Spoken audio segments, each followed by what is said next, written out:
Hello students, in this e-lecture we shall study some important properties of determinants. These properties of determinants simplify the process of finding the value of the given determinant. All these properties we shall verify with the help of examples. Let's discuss the first property, that is, the value of the determinant remains unchanged if its rows and columns are interchanged. Students, when we interchange rows and columns of a matrix, the new matrix obtained is known as transpose of matrix A. It means, according to this property, if A is a square matrix, then determinant of A is equals to determinant of A transpose. Let's discuss one example. In this question, first we have to find determinant of A, then determinant of A transpose, and then we have to check that determinant of A is equals to determinant of A transpose. Now, to find determinant of A, we can expand it along any row or any column as discussed in previous e-lectures. Here, I have expanded it along first row as shown, and after simplification we get determinant of A equals to minus 28. In next step, by interchanging rows and columns, we write transpose of matrix A. Then we calculate determinant of A transpose. Again, to find determinant, we can expand it along any row or any column. So here, to find determinant of A transpose, I have expanded it along first column as shown here.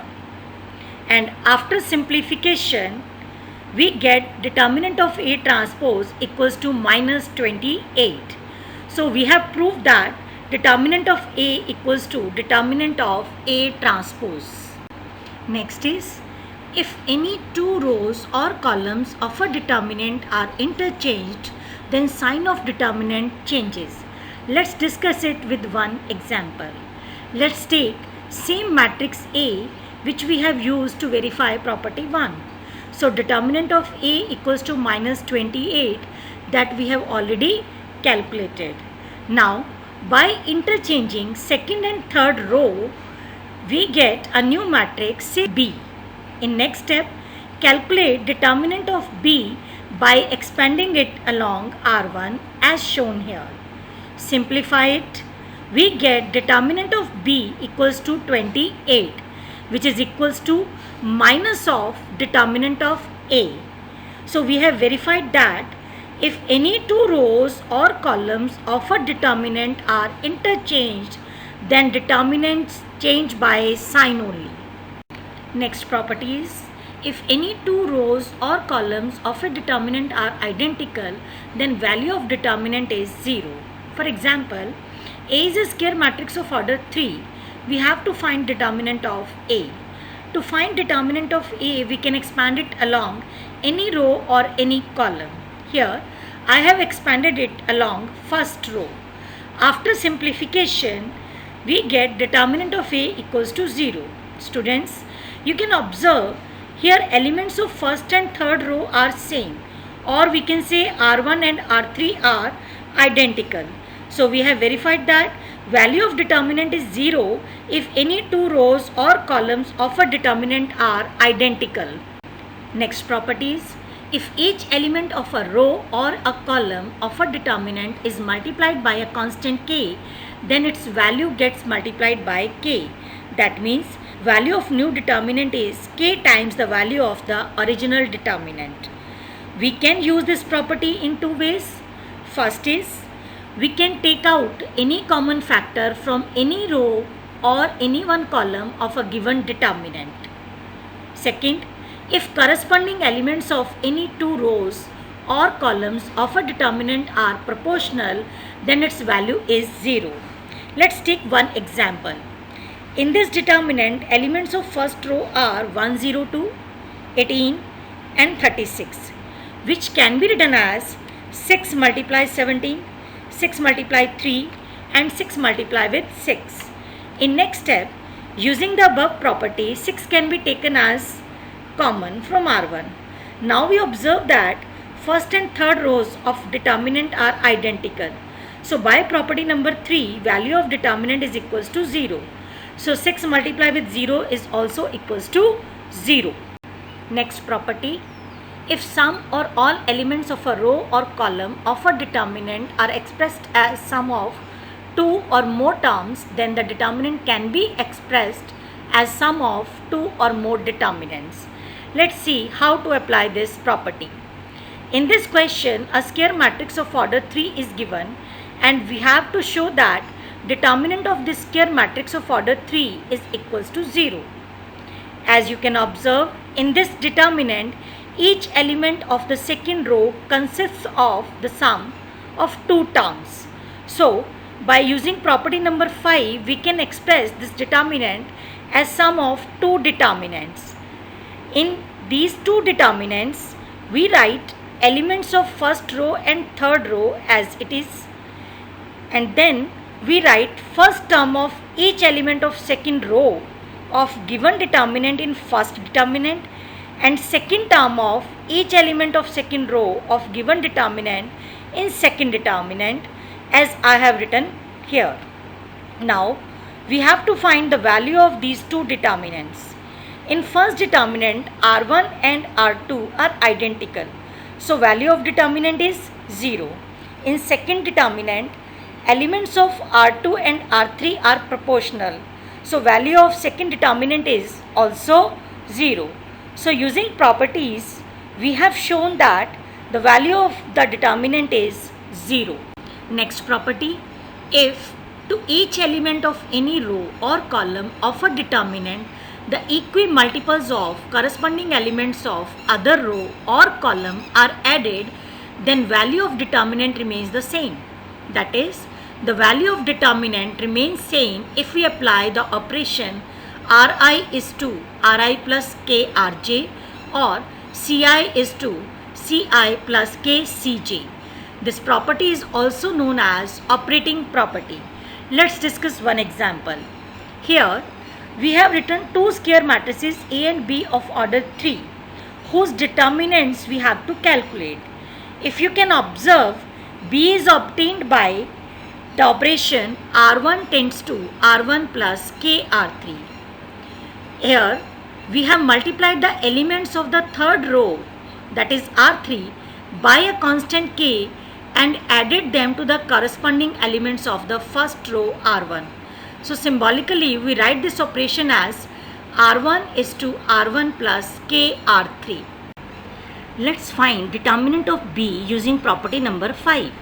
We can express determinant of B as sum of two determinants because each element of first row of determinant B is sum of two terms. Here we have expressed determinant of B as sum of two determinants. In second determinant, elements of R1 and R3 are proportional, so value of determinant is 0. Hence, we have proved determinant of B equals to determinant of A. Students, always remember, if delta 1 is the determinant obtained by applying Ri is to k times Ri or Ci is to k times Ci to the determinant delta, then delta 1 equals to k times delta. Also, if more than one operation like Ri is to Ri plus k times Rj is applied in one step, care should be taken to see that a row that is affected in one operation should not be used in another operation. A similar process applies to column operations also. Let's discuss some more results which are very useful. If each element in a row or column of a determinant is 0, then value of the determinant is 0. For example, in this question we have to find determinant of square matrix of order 3.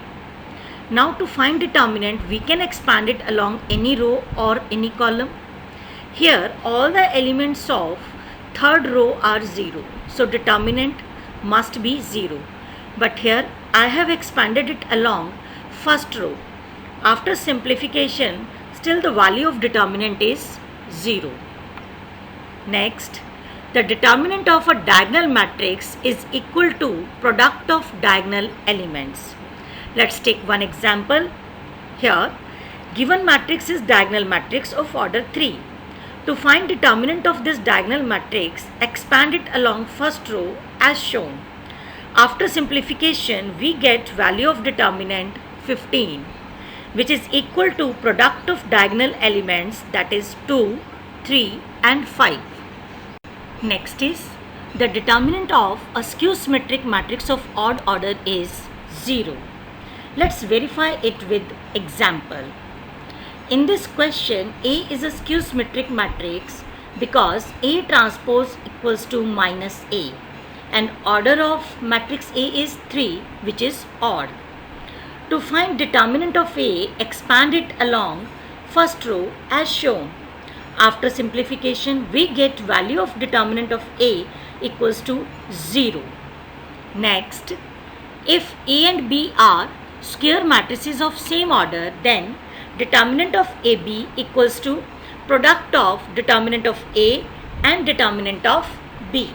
Let's verify it with example. Let A and B are two square matrices of order 2.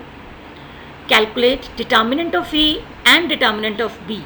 Here, determinant of A equals to minus 1 and determinant of B equals to 5. Now, following the rule of matrix multiplication, take product of matrices A and B as shown. So, AB matrix is a square matrix of order 2 with elements 4, 11, minus 1, minus 4. Now, find determinant of AB and it is equal to minus 5. As you can observe, product of determinant of A and determinant of B is also equals to minus 5. So we have verified that determinant of AB equals to product of determinant of A and determinant of B. Students, I hope that you all have understood about properties of determinants. While solving questions of determinants, we can apply these properties directly. So, revise all these properties once again. In next e-lecture, we will discuss questions based on properties of determinants. Thank you.